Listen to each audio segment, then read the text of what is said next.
Hello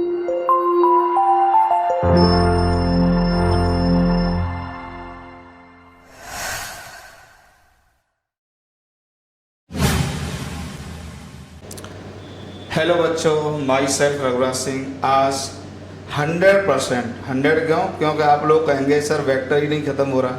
आज 100% vector का last lecture है, मतलब लेक्चर नंबर 10।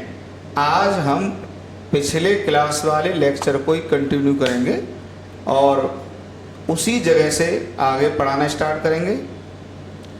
और आज 10 to 12 आपको क्वेश्चंस कराएंगे जो जेई एडवांस, जेई मेंस और नीट में पूछे जा चुके हैं। तो उतना करने के बाद आपका कॉन्फिडेंस और बिल्डअप हो जाएगा। ओके, चलिए। तो पिछली क्लास में आखिरी में तो हम लामीज थ्योरम की बात कर रहे थे, लेकिन लामीज थ्योरम पर तो मैंने आपको कुछ क्वेश्चंस करा भी दिए थे, लेकिन कोप्लेनरिटी पर क्वेश्चंस नहीं कराए थे कि वेक्टर कोप्लेनर वाले भी क्वेश्चंस कुछ बुक्स में दिए रहते हैं, तो जरा उसको देख लेते हैं।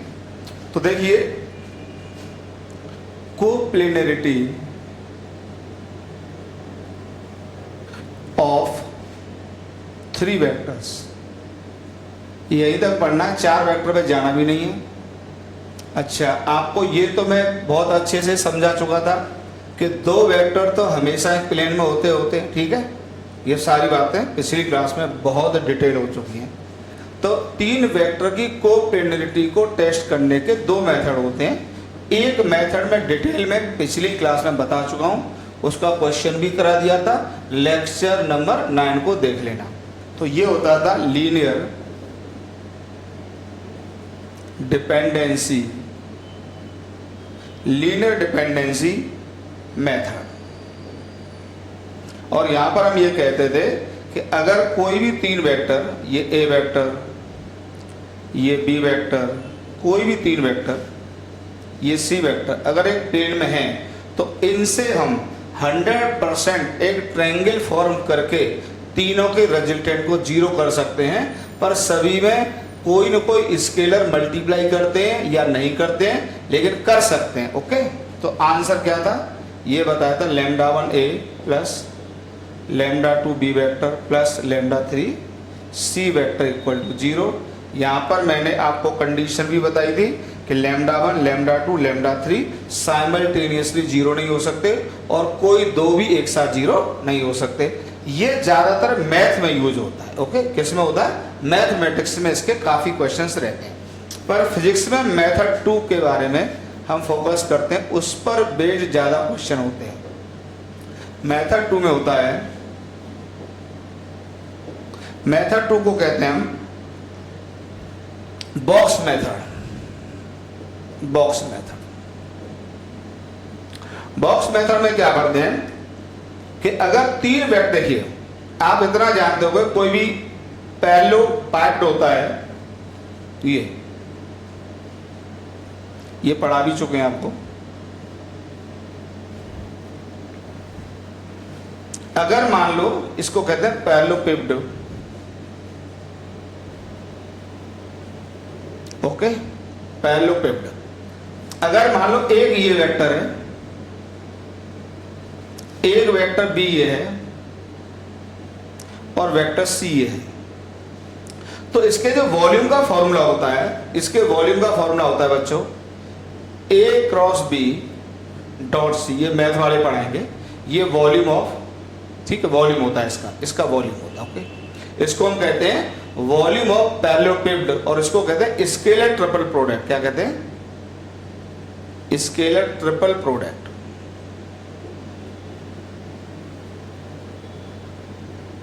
स्केलर ट्रिपल प्रोडक्ट, और शॉर्ट में लिखते हैं एसटीपी। ठीक, तो बताइए, एक पैरेललोपिप्ड का वॉल्यूम डिफाइन होता है स्केलर ट्रिपल प्रोडक्ट से। अच्छा, ये ध्यान रखना, मैं इसका डेरिवेशन नहीं दे रहा हूं, डायरेक्ट आपको बता रहा हूं, ठीक है। आपके मैथ वाले टीचर आपको पढ़ाएंगे, कुछ चीजें तो माननी पड़ेंगी। अब मैं इसी का वॉल्यूम का फॉर्मूला ड्राइव करने लग जाऊं तो कितना खींचेगा फिर वेक्टर। फिर हम बेसिकली फिजिक्स का वेक्टर नहीं पढ़ रहे, मैथ के वेक्टर में जंप लगा जाएंगे, समझ रहे हो। हालांकि वो भी पढ़ा लेते हैं पर जरूरत नहीं है फिजिक्स में, और पूरे फिजिक्स में कहीं जरूरत नहीं पड़ेगी। आपको सीधे सीधे फॉर्मूला याद रखना है कि अगर तीन साइड किसी भी पैरेललोपिड के तीन वेक्टर से रिप्रेजेंट हो रहे हैं, ए वेक्टर, बी वेक्टर और सी वेक्टर, ओके, तो उसके वॉल्यूम का फॉर्मूला होता है ए क्रॉस बी डॉट सी। अच्छा ये नहीं है, आप ये भी लिख सकते हैं ए क्रॉस सी, ये भी लिख सकते हैं, कोई भी दो ले सकते हैं, A cross C dot B, ये भी लिख सकते हैं, यही आंसर आएगा। आप ये भी लिख सकते हैं B cross C dot A, कुछ भी लिख सकते हैं, तीनों सेम ही बात आती है, ओके। और इसको रिप्रेजेंट करते हैं हम बॉक्स मेथड, मतलब ये जो ए क्रॉस बी डॉट सी, इसको एक बॉक्स में लिखा जाता है ऐसे करके, ए वेक्टर कॉमा बी वेक्टर और कॉमा सी वेक्टर, इसी को हम कहते हैं बॉक्स मेथड, ठीक है, इसको बॉक्स कह रहे हैं। और ये है वॉल्यूम ऑफ पैरेललोपिड, ओके बेटा। तो ये वॉल्यूम ऑफ द पैरेललोपिड का आ गया, ओके। अब देखिए इसको हटा दूं, ये तो पिछली क्लास में डिटेल समझाई दिया है। अब एक बात बताइए यार, दो वेक्टर जैसे आप ए और बी को ले लो, ये तो एक प्लेन में है, अगर सी इसी के प्लेन में हो जाए तो बताइए वॉल्यूम जीरो हो जाएगा। अगर ए और बी एक प्लेन में है, दो वेक्टर हमेशा एक प्लेन में होते हैं, अगर सी वेक्टर इसी के प्लेन में हो जाए तो हम क्या कहेंगे बताइए भाई। जब तीन वेक्टर ये होंगे, एक वेक्टर ये, एक वेक्टर बी ए और सी इसी के प्लेन में हो जाए, तो इन तीन वेक्टर से भाई, अभी क्या था, सी वेक्टर ये था, अभी ये इसमें ये वेक्टर था, तो फिर ये और ये एक पैरेललोपाइड को डिफाइन कर रहे थे या एक पैरेललोपिड को डिफाइन कर रहे थे और उनका वॉल्यूम नॉन जीरो आ रहा था। लेकिन अगर सी वेक्टर भी ऐसे हो जाए, सी वेक्टर भी ऐसे हो जाए, तो बताइए वॉल्यूम क्या हो जाएगा, जीरो हो जाएगा।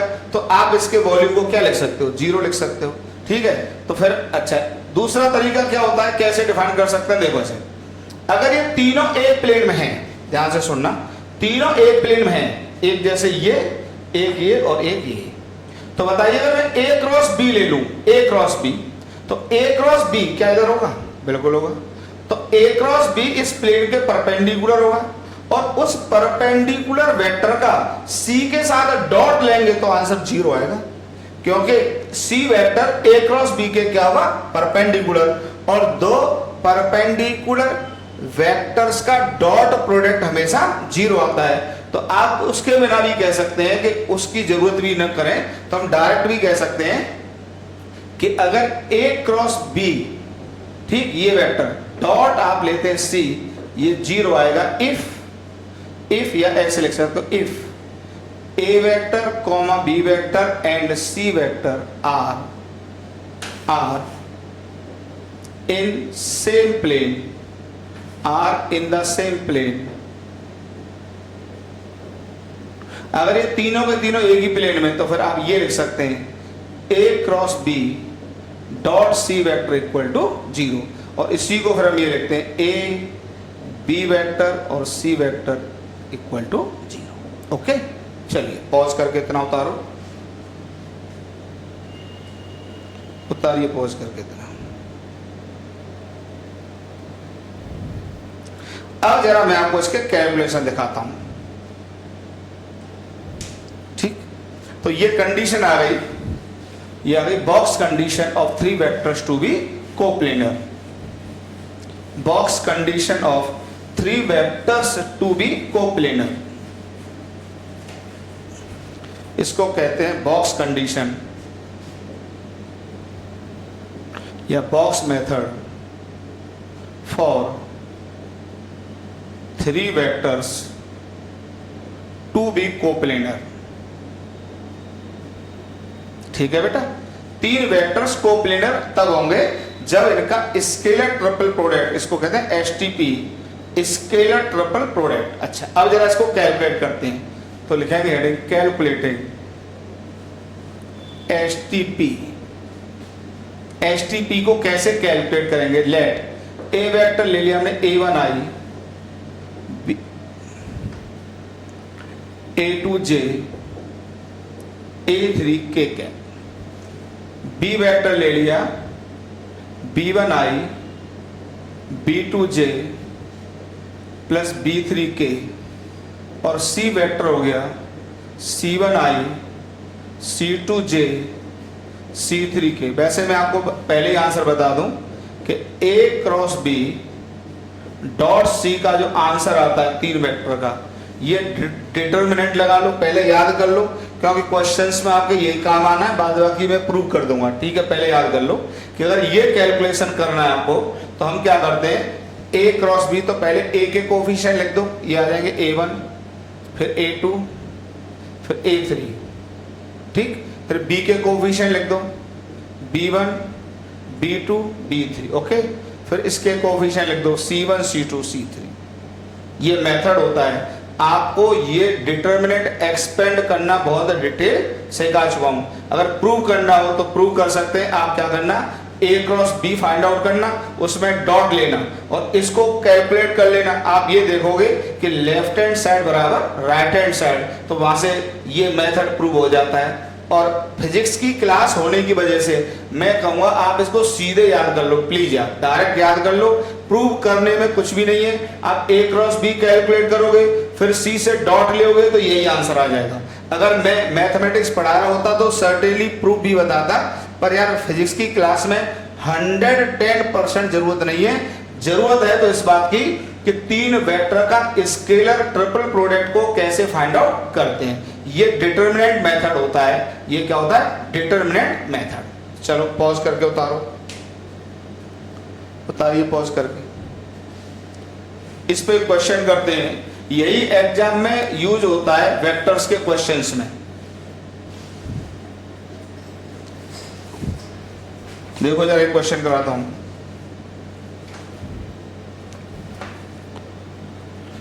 एग्जाम्पल देखो, find the value of P। इसी क्वेश्चन को कराने के लिए बेसिकली मैंने आपको पढ़ाया, find the value of P so that A vector दिया है 2I minus J plus K, B vector दिया है I plus 2J minus 3K और C वेक्टर दिया हुआ है 3I plus PJ plus 5K cap are coplanar. So that ये तीनों vector A vector, B vector and C vector are coplanar. ये तीनों वेक्टर कैसे कोप्लेनर, तो बताइए हिंट में या सॉल्यूशन जो भी समझो। सॉल्यूशन आप डायरेक्ट कह सकते हैं। इसमें आप क्या कहेंगे कि स्केलर ट्रिपल प्रोडक्ट ये बराबर क्या पढ़ाया था, A cross B dot C, ये क्या होगा, 0 होगा। और ये 0 लिखना आपको मैं सिखा चुका हूं, डिटर्मिनेंट मेथड से सिखा चुका हूं। तो तीनों का बताइए स्केलर ट्रिपल प्रोडक्ट कैसे लिखेंगे। अब देखिए 3 वेक्टर ये आपके पास, तो ये आ जाएगा A dot B cross B dot C is equal to determinant. सबसे पहले A के कोफिशिएंट 2 माइनस 1 1, 2 माइनस 1 प्लस 1, ठीक। यहां पर आ जाएगा B के कोफिशिएंट 1 2 माइनस 3 और C के कोफिशिएंट 3 P और 5, ठीक है।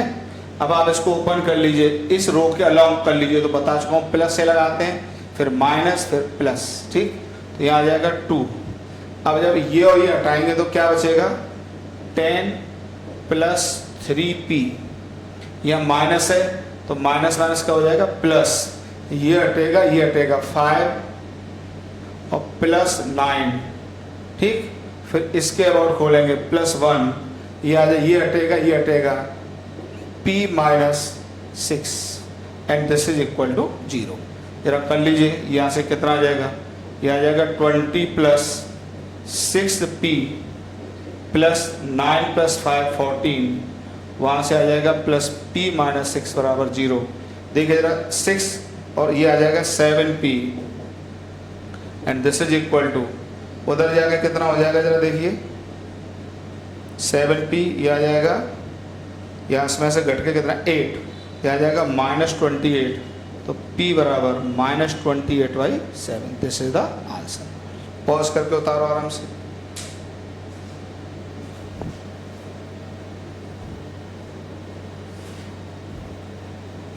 पॉज करके उतारो। अब देखिए और एक क्वेश्चन, एक बेहतरीन क्वेश्चन है, मतलब इतने वर्ष लगातार पढ़ाने के बाद हमको ये बातें समझ में आती हैं कि वो कौन से क्वेश्चंस हैं जिनको बच्चे हमेशा पूछते ही पूछते हैं एज ए डाउट।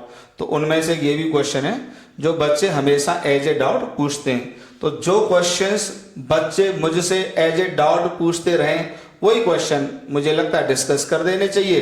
तो बाद बाकी फिर एक आधा डाउट होगा तो वो खुद ही आप दूर कर लोगे।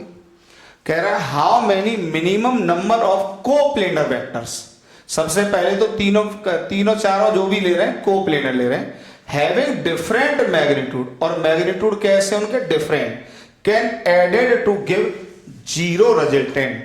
मतलब कितने मिनिमम कोप्लेनर वेक्टर लेने होंगे जिससे कि सबका रिजल्टेंट जीरो आ जाए। अब देखिए इसमें क्या आपको चेक करना होगा, चेक तो एक से चेक करेंगे। चलो देखो ऑप्शन 2 है तो 2 से स्टार्ट करते हैं। मान लो एक वेक्टर हमने ये ले लिया 10 यूनिट का, ध्यान से सुनना, और दूसरा डिफरेंट मैग्नीट्यूड का लेना, ध्यान रखना।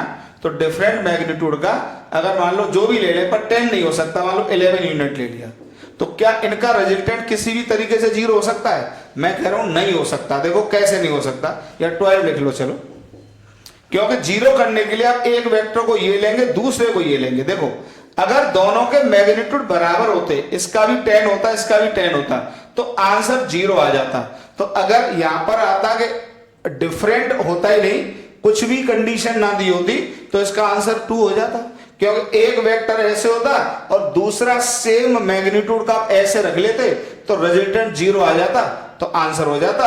और 2 vectors are always in same plane, ये बात हो चुकी है। तो ये आंसर तो हो नहीं सकता क्योंकि डिफरेंट मैग्नीट्यूड की बात कर रहे हैं। ओके, अब जरा 3 पर आ जाते हैं। तो 3 कोप्लेनर है, जैसे एक ये वेक्टर है ए वेक्टर, ठीक है, एक ये वेक्टर है बी, एक वेक्टर सी ये है। अच्छा तीनों एक ही प्लेन में, तो यार ये तो आपको बहुत डिटेल पढ़ाया था लीनियर डिपेंडेंसी। तो इनकी तो कंडीशन ही थी कि अगर ये कंडीशन प्रूव हो जाएगी λ1 a1 λ2 b vector plus λ3 c vector equal to 0, तो ये तो कंडीशन होती है। तो 3 आंसर हो गया। अब 4 पे क्यों नहीं जाएंगे? 4 भी हो सकता है, 5 भी हो सकता है, पर उसने क्या पूछा है आपसे? पूछा मिनिमम नंबर। क्या पूछा? Minimum number. तो मिनिमम के लिए 3 इज द आंसर। आंसर 4 भी है 5 भी है भाई। जब 3 हो सकते हैं तो 4 तो हो ही जाएंगे, 5 भी हो जाएंगे, लेकिन आपसे मिनिमम पूछा है इसलिए B is the correct option. ठीक है, चलो पॉज करके उतारो, उतारिए पॉज करके। फिर एक क्वेश्चन लेते हैं। देखिए अब की बार क्वेश्चन है how many minimum number of vectors in different planes. अब की बात ध्यान रखना, डिफरेंट प्लेन्स में दिए हुए हैं, can be added to give zero resultant. पहले वाले क्वेश्चन में और इसमें बस इतना ही अंतर है कि पहले क्वेश्चन में सभी वेक्टर एक ही प्लेन में दिए हुए थे, मतलब ऑल वेक्टर्स आर कोप्लेनर, लेकिन यहां पर सभी वेक्टर एक प्लेन में नहीं है। अब जरा स्टार्ट करते हैं। तो देखो अगर वो डिफरेंट प्लेन में, तो 2 वेक्टर का रिजल्टेंट तो जीरो हो सकता है, वो तभी हो सकता है जब मैग्नीट्यूड क्या होंगे? सेम होंगे। ठीक है, इसमें डिफरेंट प्लेन की बात, डिफरेंट प्लेन, ठीक है, तो 2 तो हमेशा जीरो होते हैं। How many minimum number of vectors can be added to give zero resultant. अच्छा मैग्नीट्यूड अलग ही मान लेते हैं, क्योंकि डिफरेंट प्लेन में तो 2 वेक्टर की बात ही नहीं होगी, तो 2 तो ऐसे गलत हो गया, क्योंकि डिफरेंट प्लेन में जाने के लिए 3 4 मतलब 2 वेक्टर तो हमेशा एक प्लेन में होते हैं। तो डिफरेंट प्लेन की बात कर रहा है तो 2 से ज्यादा ही होंगे। वो वेक्टर की संख्या 3 हो सकती है, वेक्टर की संख्या 4 हो सकती है, 5 हो सकती है, जो भी हो सकती है। चलिए अब 3 से चेक करना शुरू करते हैं, क्योंकि ऑप्शन अपने 5 पे ही खत्म हो गए, तो कोई बहुत मशक्कत की आवश्यकता नहीं है, इन्हीं में से कोई ऑप्शन होना है। चलिए 3 की बात कर लेते हैं। अब देखिए मैं आपको इसको थोड़ा ज्योमेट्री से समझाऊंगा। अगर मान लीजिए डिफरेंट प्लेन में वेक्टर लेने, मार्क कर दो जरा, डिफरेंट प्लेन में लेते हैं। देखो अब एक वेक्टर ये एक ही है, ओके, तीसरा अगर इसी के प्लेन में होगा तो रेजल्टेंट 0 हो जाता है, ये भी समझाया। पर अगर तीसरा वेक्टर, ऐसे समझो ये दो तो एक प्लेन में होते ही होते हैं, तो ये दो एक प्लेन में, अगर थर्ड वेक्टर इसी प्लेन में होता है तो यहां पर आ जाता है, रेजल्टेंट हो गया 0। लेकिन अगर इसकी बजाय इस तरह से हो जाता तो मैं गारंटी ले रहा हूं, आप भी गारंटी लो, इनका रेजल्टेंट कभी नहीं 0 हो सकता, क्योंकि रेजल्टेंट 0 होने के लिए इसके हेड को इसके टेल पे जाना पड़ेगा, और जैसे ही ये इसका हेड इसके टेल पे जाएगा, बताइए तीनों किसमें आ जाएंगे, एक ही प्लेन में आ जाएंगे, तो तीनों कोप्लेनर हो जाएंगे।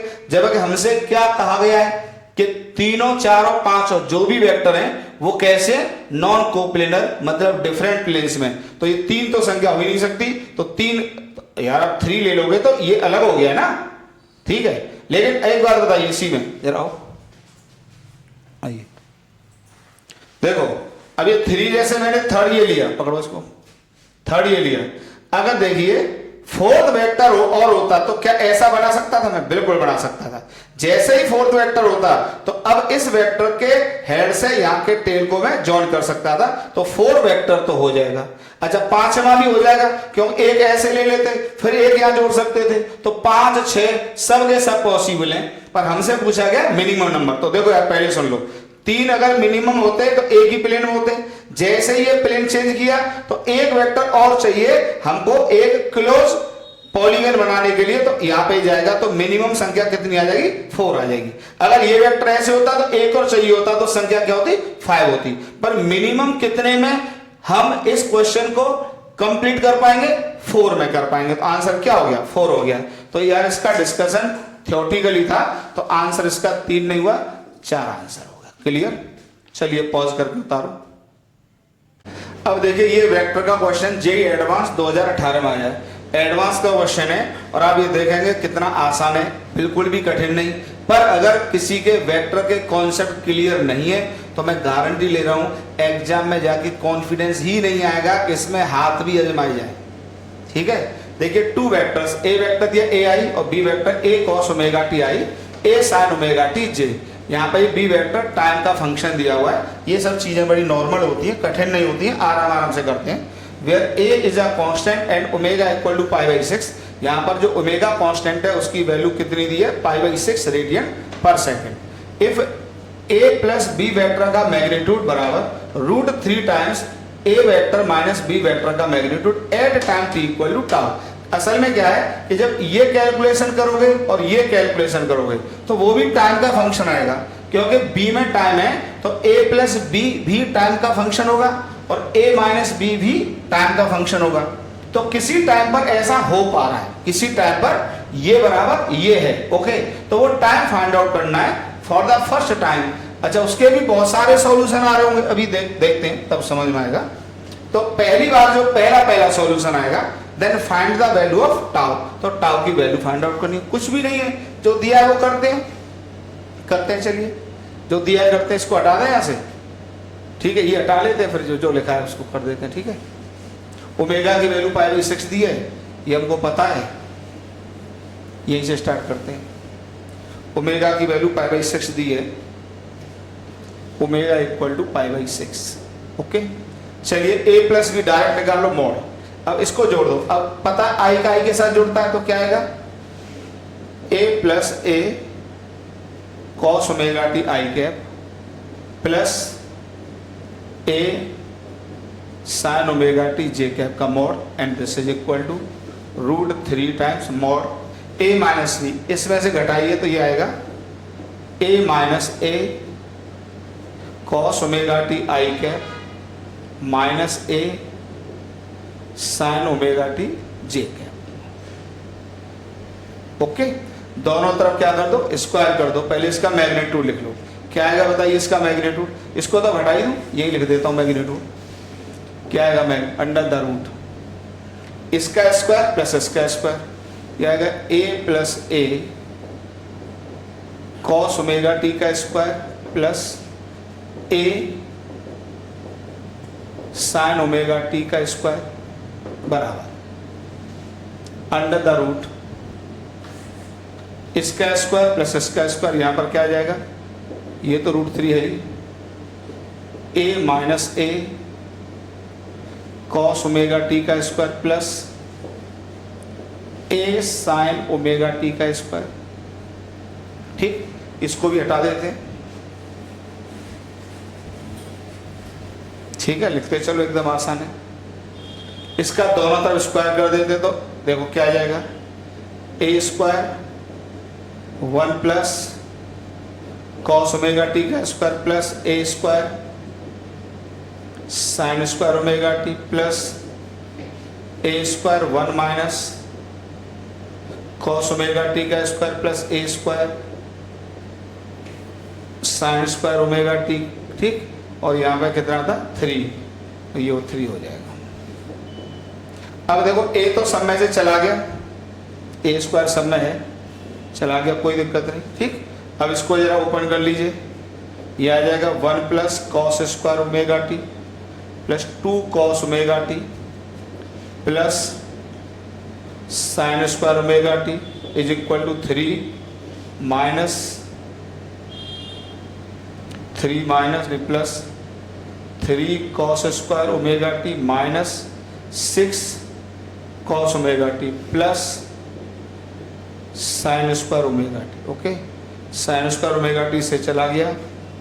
ठीक, और जरा इसको कर लीजिए, इधर क्या है 3 कॉस स्क्वायर ओमेगा टी, इधर कॉस स्क्वायर ओमेगा टी, उधर ही ले जाओ, तो ये आ जाएगा 2 कॉस ओमेगा टी, तो यहाँ पर आ जाएगा 2 कॉस स्क्वायर ओमेगा टी। ठीक है, इसको यहाँ से देख लो, ये 2 स्टेप मैंने हटा दिए क्योंकि स्क्वायर करने की आवश्यकता नहीं है, ऐसे ही कर लो। तो देखो इसको a तो सब में से चला जाएगा, तो अंडर द रूट a सब में से गायब हो जाएगा, तो यहाँ पे क्या बचेगा देखो 1 plus cos square omega T plus 2 cos omega T plus sine square omega T बराबर √3 अंडर द रूट a जा चुका है, तो यहाँ पे क्या होगा 1 plus cos square omega T minus 2 cos omega T plus sine square omega T. Okay, अब देखो cos square plus sine square क्या बन जाएगा 1, और यहाँ पर भी ये cos square plus sine square क्या बन जाएगा 1, तो इधर आ जाएगा, आप चेक करो 1 यहाँ से आएगा और 2 ये, तो 2 1 plus cos omega T and this is equal to √3 under the root. इसको देखिए जरा, ये 1 और 1 यहाँ से आएगा, इनको मिला के, ठीक है, तो 2 आ जाएगा, ऐसे ही आ जाएगा 2 1 minus cos omega T. Okay, अब बताइए इसका क्या होता है, इसका होता है 2 इंटू 1 माइनस कॉस थीटा, क्या होता है 2 कॉस स्क्वायर थीटा बाई 2, तो ये आ जाएगा 2 cos square omega T by 2 and this is equal to √3 under the root 2 है इंटू 2, ये 1 माइनस कॉस थीटा क्या होता है 2 साइन स्क्वायर थीटा बाई 2, ये आ जाएगा 2 sign square omega T by 2। Okay, ठीक है, तो ये 4 सब में से चला गया, तो यहाँ पर क्या बचा, दोनों तरफ रूट ले लो, रूट ले तो क्या आ जाएगा, ये आ जाएगा कॉस ओमेगा टी बाई 2 बराबर √3 इंटू यहाँ क्या आया sign omega T by 2। Okay, अब बताइए इसको इधर ले लीजिए, तो ये आ जाता है 1 बाई √3 बराबर, या सीधे 10, या इधर कर लो, ऊपर से हटा देता हूँ, यहां से आ जाएगा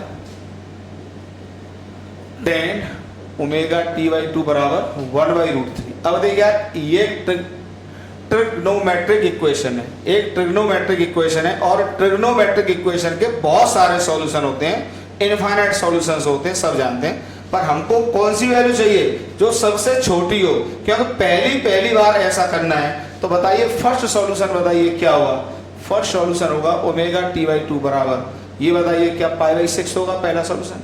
भाई नेक्स्ट सॉल्यूशन और भी आएंगे, पर पहला सॉल्यूशन ये होगा, ये π/6 होगा, फिर क्या हो जाएगा बताइए पाई प्लस π/6 हो जाएगा, बहुत सारे सॉल्यूशन आएंगे, ठीक है, लेकिन हमको पहला सॉल्यूशन चाहिए, अच्छा अब बताइए यहाँ से ओमेगा की वैल्यू क्या दी थी, π/6 इंटू t/2 बराबर π/6, π/6 से π/6 गया तो t बराबर आ गया बेटा 2 सेकेंड। ठीक, this is the answer.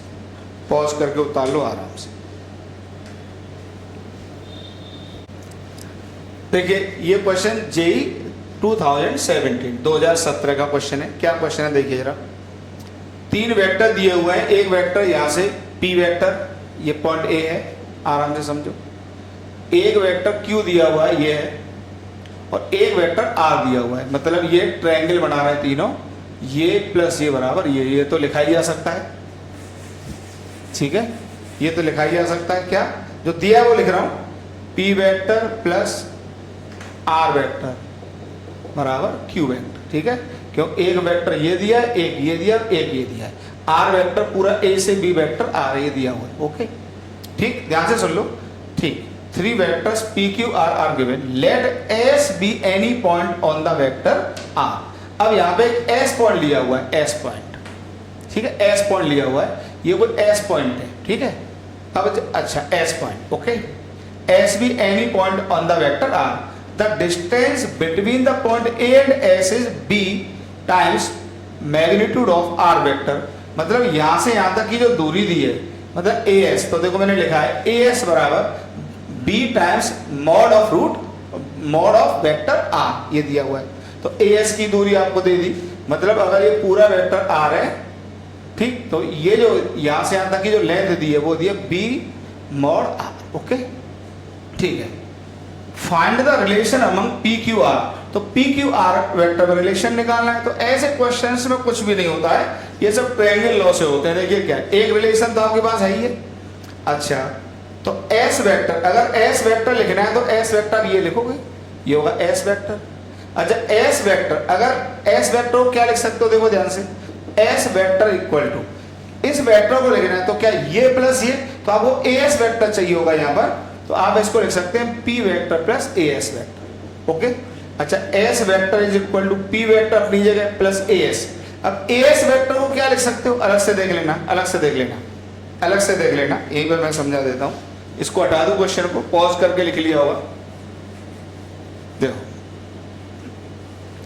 S vector, कोई भी अगर आपको एस वेक्टर लिखना है तो वेक्टर लिखने के लिए एक तो उसका मैग्नीट्यूड चाहिए होता है और एक उसका डायरेक्शन चाहिए होता है। अब ध्यान से सुनना, तो A S vector equal to, इसका मैग्नीट्यूड आपको दिया हुआ है कितना, B magnitude of R vector, और एस का डायरेक्शन क्या, ए से एस, क्या वही डायरेक्शन होगा जो आर का डायरेक्शन होगा। तो एस के यूनिट वेक्टर की जगह आप यहाँ पर आर का यूनिट वेक्टर भी लिख सकते हो, क्योंकि डायरेक्शन तो सेम ही है। तो ये आ गया।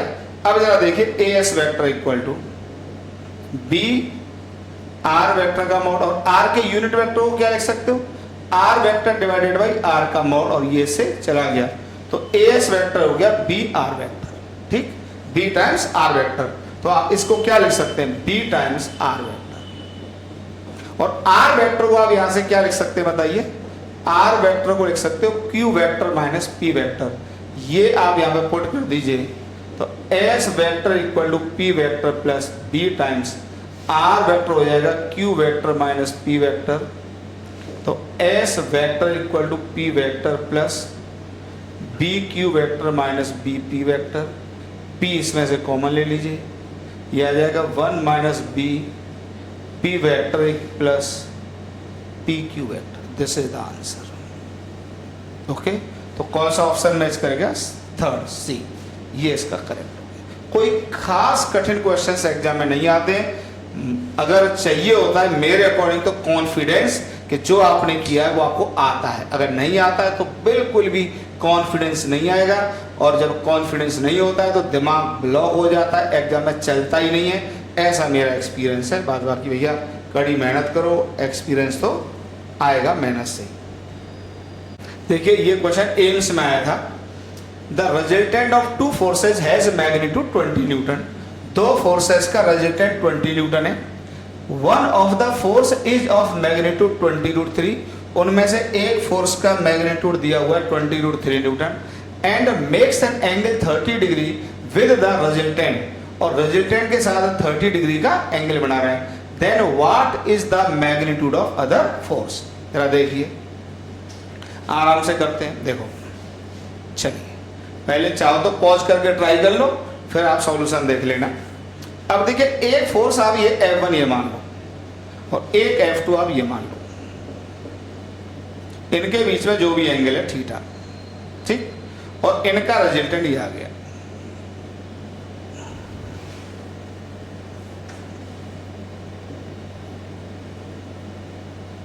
ये इनका रिजल्टेंट आ गया, ठीक। ये जो वेक्टर आएगा ये आएगा F1 vector plus F2 vector. Okay, आराम से कर देखो, ये आ जाएगा F1 vector plus F2 vector, ठीक। अब देखिए, जो अब मान लो यही एक फोर्स है और इसी का मैग्नीट्यूड मैं क्या कह देता हूं, 20√3 न्यूटन कह देता हूं। ओके, और ये यहां से एंगल कितना बना रहा है, 30 डिग्री। तो जो डाटा दिया है इस तरह के क्वेश्चंस में, उसको आप यूज करना सीख लो। एक तो इसका मैग्नीट्यूड दिया हुआ आपको कि F1 vector plus F2 vector का जो मोड दिया है वो 20 न्यूटन दिया है। ये अब मैं आपको बहुत अच्छे से सिखा चुका हूँ, दोनों तरफ स्क्वायर करते हैं, लेकिन ये वेक्टर का स्क्वायर है तो मैंने आपको बताया था किस तरीके से होता है। तो ये आ जाएगा F1 का स्क्वायर प्लस F2 का स्क्वायर प्लस 2F1 F2 नहीं आएगा, F1 डॉट F2 आएगा, बता चुका हूँ। And this is equal to 400। अब F1 आपने यही मान लिया, तो अब इसको मान लोगे तो इसका स्क्वायर करो, तो 20√3 का स्क्वायर करोगे तो कितना आ जाएगा, तो 1200 प्लस F2 का स्क्वायर। अब F1 F2 के बीच का एंगल थीटा है, तो आप इसको ये लिखे रहने तो कोई फायदा नहीं होगा उसका, क्योंकि एंगल पता नहीं है आपको। 2F1 F2 बराबर 400, इक्वेशन नंबर 1। अच्छा, दूसरा डाटा आपको ये दिया हुआ है कि यहाँ पर ये जो एंगल दिया है वो 30 डिग्री दिया हुआ है, तो आप इस 30 डिग्री को कैसे यूज कर सकते हो। देखो, रिजल्टेंट का मैग्नीट्यूड पता है, इसका मैग्नीट्यूड पता है, इसका भी पता है और एंगल भी पता है, तो इस वेक्टर का इसके साथ क्या ले लो, डॉट ले लो। क्या ले लो, डॉट ले लो। तो मैं क्वेश्चन को ऊपर से हटा देता हूं, बाद बाकी मुझे सब क्लियर है। तो इसमें डॉट ले लेते हैं उसका, तो हम लिखते हैं यहां पर F1 dot F1 vector plus F2, ये लेते हैं डॉट। अब क्या होता है डॉट, भाई ये A वेक्टर और ये B वेक्टर, तो क्या होता है F1 का मैग्नीट्यूड, फिर क्या आएगा F1 vector plus F2 vector का मैग्नीट्यूड और दोनों के बीच का कॉस, और वो आ जाएगा कॉस ऑफ 30 डिग्री, क्योंकि एंगल दिया हुआ है दोनों वेक्टर के बीच का 30 डिग्री। चलिए, इज इक्वल टू, अच्छा डॉट, इसमें डॉट ले, तो ये तो आ जाएगा F1 dot F1 plus F1 dot F2, कोई डाउट। यहाँ पे देखिए F1 का मैग्नीट्यूड कितना दिया था, 20√3 आ जाएगा। F1 प्लस F2 का मैग्नीट्यूड 20 और cos 30 होता है √3/2। ओके, अब देखिए ये तो सीधे सीधे क्या आ जाएगा, F1 का square plus F1 dot F2 को एज इट इज रहने दो, क्योंकि इस इक्वेशन में आपको इसी की जरूरत थी, तो यहाँ से नोन हो जाएगा। जब ये करोगे तो कितना आ जाएगा, देखो ये आ जाएगा 200, 600, 600, और F1 कितना दिया था 20√3, तो ये आ जाएगा मेरे हिसाब से स्क्वायर करोगे तो 1200 प्लस F1 डॉट F2 बराबर 600, यहाँ से इम्प्लाइज करके ले सकते हो F1 डॉट F2 बराबर -600। ये वैल्यू आप इस इक्वेशन में जाके रख दो, तो यहाँ से आ जाएगा देखो 1200 प्लस F2 का स्क्वायर, और ये आ जाएगा plus 2 into -600 is equal to 400, ये इससे चला गया, तो F2 का स्क्वायर बराबर 400, तो F2 बराबर 20 Newton. This is the answer. एकदम आसान, जो भी दिया है वो डाटा बस यूज करना होता है। ठीक है, चलो पॉज करके उतारो।